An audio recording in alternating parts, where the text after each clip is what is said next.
Greetings. So earlier today, the Boom Church channel on YouTube interviewed Eran ElHaik. Now, some of you might be thinking that this video is going to be criticizing the gentleman who runs the Boom Church channel, which is William Brown, but that won't be the case. Not in this video and not at this time. I'll simply say that I appreciate the interview and I'll share a link to it in the video description as I recommend it to anyone who might be interested. However, what I do want to discuss is this related video on the Teo Ministries channel. You see, the Teo twins extracted from that 1-hour interview a clip which is just under a minute long, and they titled it, Eran ElHaik, People with the Same Y Chromosome May Not Be Related. So I'd like to play the clip and then discuss both what Dr. ElHaik was saying as well as how the Teo twins are subtly trying to present it. So jumping right in, here's the clip and fair use. Yeah. We got a couple more before you get out of here. It says, Mark Juherd for Dr. ElHaik, can the Y DNA be used to trace your lineage accurately? Depends on what you consider accurate. You have a certain Y chromosome. A person who live 200 years may have the same Y chromosome, but he may not be your ancestor. Wow. You guys may have the same Y chromosome, but so many other people can have it. So if you have the full Y chromosome of you and this other person, which is very difficult with ancient samples, then you have a stronger base to make this kind of claim. Okay, so that's the entire clip, and you'll notice that they emblazoned across the screen, Teo Ministries proven right again. That part where they say again is presumably in reference to their past claims that the geneticist Razib Khan agrees with their model, and you can see a previous video I have on that subject, which I'll also link to in the description. Now, to clarify what they claim has been proven right, let's turn to the comment section of this video. You see, a person writing under the screen name Joe Nuff wrote, quote, "So is he trying to say scrap the yapping?" End quote. Then one of the Teo twins replied, quote, "He's saying the yap is full of it, LOL," end quote. And then the person writing under the name Joe Nuff came back with this comment, quote, "Damn it. When the facts don't match, Yap gotta scramble through their crap to scratch and hit back. Dr. Seuss Ministries." And then there's a little laughing emoji, after which he continues, "That doctor will be public enemy #1 if he's telling them to go play with the Lego models in the corner, and don't be too loud about doing it. He literally just walked into the room and kicked their stuff over," end quote. Now, first and foremost, I have to offer the comment, that there's a certain irony in all of this boasting occurring behind the block wall, as it were. You see, the Teo twins moderate their comment section to prevent criticisms getting through, and they've pretty much blocked the entire YAP Gang on Facebook. So what you're seeing here on the screen is a performance for those who are permitted inside the bubble. So, but let's get into this dispute. Let's get into what the Teo twins think, and let's get into what Eran ElHaik was actually saying. First and foremost, note that the Teo twins have been scandalized by the YAP Gang's position that all of the biblical Jacob's patrilineal descendants would have the same haplogroup as Jacob, or a downstream subclave thereof.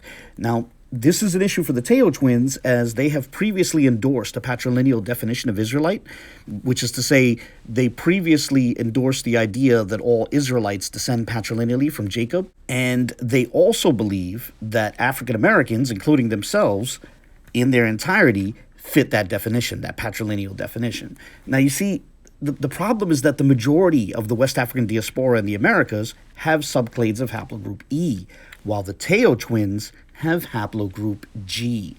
Now, they'd like for both the E carriers and they themselves, the G carrying minority amongst the African diaspora, to descend patrilineally from Jacob, but as I've covered in a previous video, they're willing to jettison that E carrying majority. They're willing to throw them under the bus before they ever entertain the idea that they themselves might not descend patrilineally from Jacob.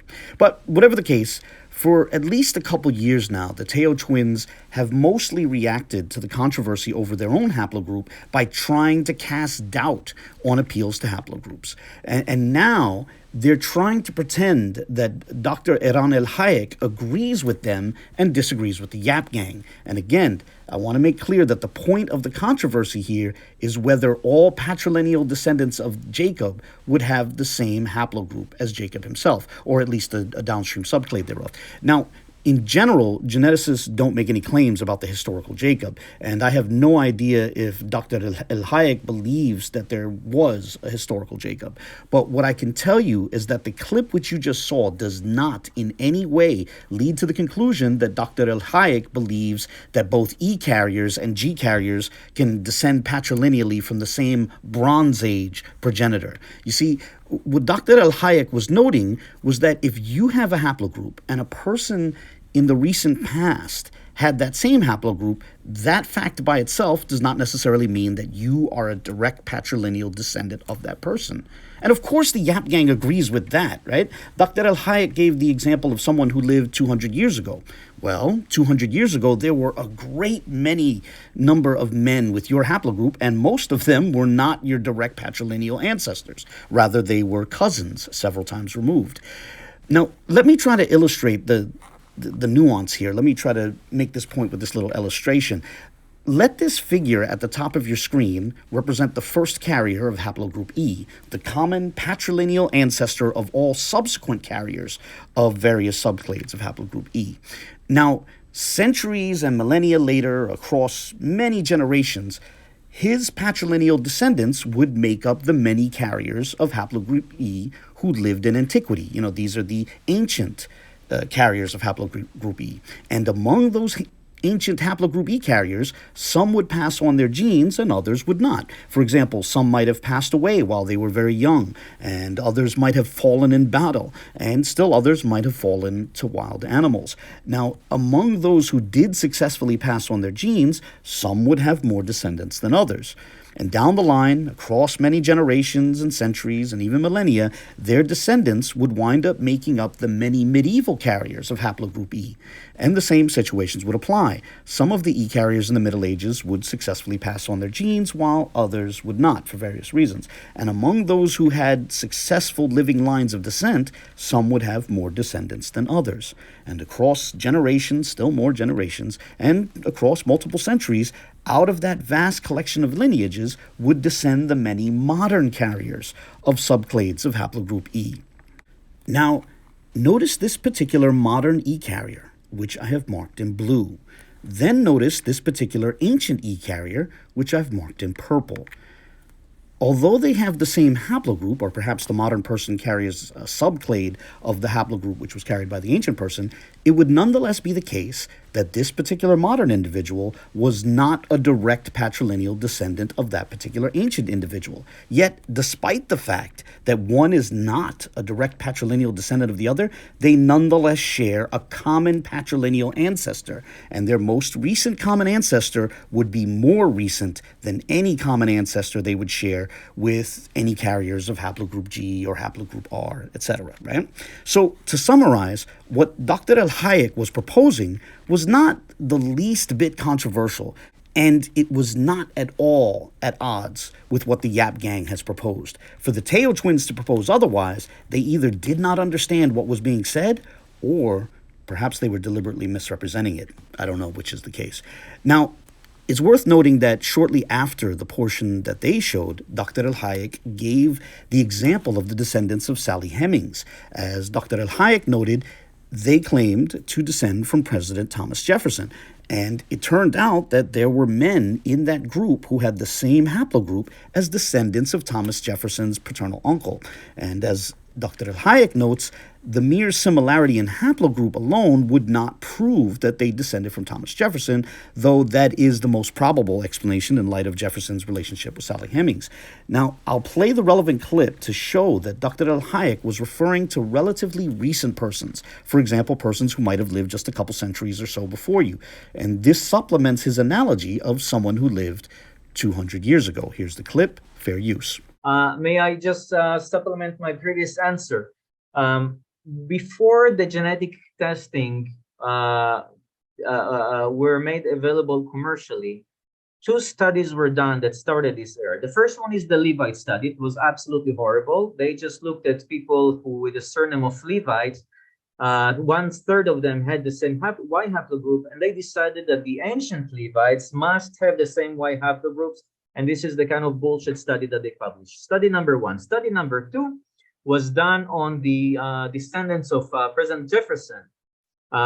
It was said that he had the affair with Sally Hemings, that time a slave, and they traced his family tree and they studied the descendants. Now, Jefferson did not have kids, male survivors, but there were, his uncle was, which is fine, same Y haplogroup, and they concluded that some of the siblings did have the Jefferson family Y haplogroups, but they did not conclude that they were Jefferson's kids, because once again, you may have the same mutations but not be in this family.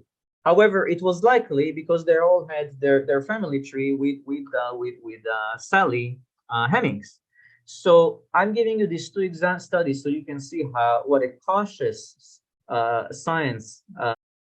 Now, I'm about to close this video, but before I do so, I want to show an exchange I had with Yakoba from TEOTW Ministries a year ago, back in November of 2021. I wanted to show this because it captures his tendency to strip statements of necessary nuance when trying to discuss this topic. So this is from a correspondence on Facebook, and I'll share a link and relevant links in the video description. We start here with a statement from Yakoba, which I was quoting. In the rest of the statement you see here is my own text, which I was writing in reply to him. But here's the portion quoting him.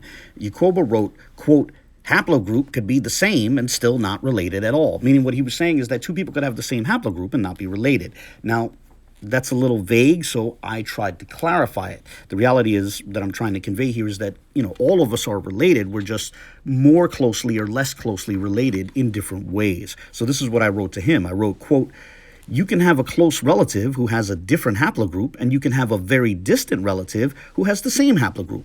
So we can talk about how closely people are related patrilineally and how closely they are related autosomally. For example, as I noted in a comment on Orthodox Moor's recent video on genetics from a few weeks ago, and then I post a link to the relevant video, which I'll also share in the video description, and I continue, if you compare me and Dante to Moor's maternal grandfather, I'm probably closer to Moor's grandfather autosomally, while Dante is closer to Moor's grandfather patrilineally, which is to say Dante's most recent common paternal ancestor with Moor's grandfather is more recent than my most recent common paternal ancestor with Moor's grandfather. So too, Yehukanan and I are closer patrilineally to each other than either of us is to Dante, while Dante is closer patrilineally to the Natufians and Einstein than we are. The point that I was trying to convey there is I was trying to introduce a little bit more nuance into this, right? I was trying to, as I said, establish that we're all ultimately related, right? We all share a common ancestor, but how we describe our relations, whether it's autosomally or patrilineally or, matrilineally, will change how closely or distantly we're related, right? And that was the point I was trying to make. Unfortunately, Yakoba's reaction to that was to not respond directly to me, but rather to scurry off and post a misrepresentation on his own wall, which stripped my points of all their nuance. He simply declared, quote, Abu says he's a closer match to Dante Fortson and Tyvon Swainell. I'm like, let's see your autosomal, end quote. Look, honestly, I think if you look carefully at what I wrote, and then compare that to the way he tried to summarize what I wrote, you'll see that he badly oversimplified what I stated. And sadly, we seem to have a pattern here, where a year later, he's still oversimplifying statements relevant to this topic. He's still stripping relevant statements of necessary nuance. Whether he's doing so because he doesn't understand the topic or because he's deliberately twisting the fact of the matter, I do not know. But either way, it's sad. Now, on a closing note, the twins posted another clip. They put up yet another video, and they titled that one, Eran ElHaik, Can Israelites Have More Than One Haplogroup? Now, again, whether deliberately or unwittingly, the twins stripped the topic of its nuance. You see, the dispute with the YAP Gang is over the patrilineal descendants of a Bronze Age figure, namely the biblical Jacob. As you know, the Teo twins and the YAP Gang are all believers in the Bible, so they assume there was a historical Jacob, as do I. Now, as I said earlier, I do not know if Dr. ElHaik believes there was a historical Jacob. But when he refers to Israelites, he was not referring to patrilineal descendants of Jacob. For example, at one point in the interview, he said that some in the tribe of Asher were from, of Greek origin. So that's where all the skeletons are from. And then we added these boats. This is the Asher tribe, so they're from of Greek origin, which is now we know, well, Mycenaeans, which is now we know because we have actually the ancient DNA. We know their origin. We can tell where they're from. Wow. In short, Dr. ElHaik holds to the view that the ancient Israel, as a nation, comprised different peoples. Therefore, saying that such a group, such a national gathering, could have multiple haplogroups is not the same as saying that all the patrilineal descendants of a specific Bronze Age man would have different haplogroups, right? The YAP Gang clearly agrees that, converts and people brought in as sojourners would have a spectrum of different haplogroups from the descendants of the biblical Jacob, right? And see, what I'm trying to convey here is that Dr. ElHaik was not holding to a patrilineal definition of Israelite, which is to say a definition in which everyone descends paternally from Jacob, right? Where you define Israelite as one who descends paternally from Jacob.